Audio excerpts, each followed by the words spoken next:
Have you ever wondered where our ability to speak really came from? Was it just something humans developed slowly, like a skill passed down from monkeys and apes? Some say we started with grunts and growls, but let's dig a little deeper, because what we find might surprise you.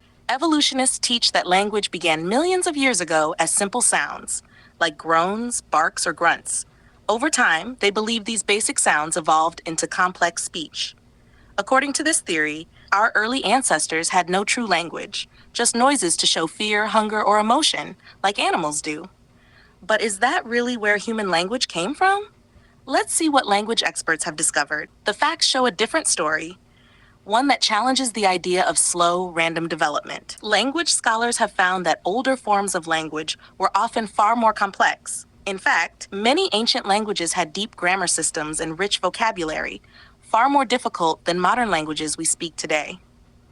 Even communities considered non-literate or primitive often use languages that are more complicated than European ones. So the idea that language began with simple sounds just doesn't hold up.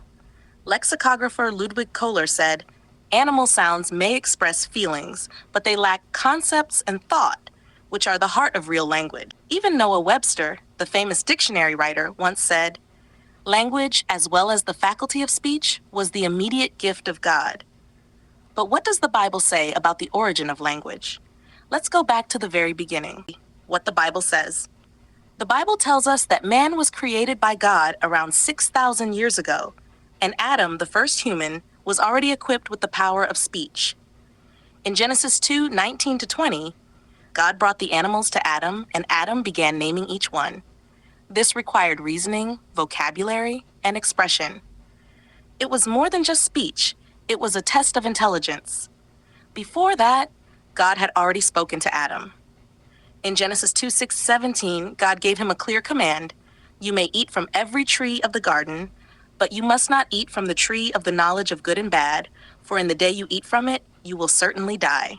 Adam didn't need to learn language from animals. He didn't grunt or mimic sounds. He was created with the gift of language, straight from his creator, Jehovah God. So while only man has the power of true speech, language did not come from man, but from the all-wise creator.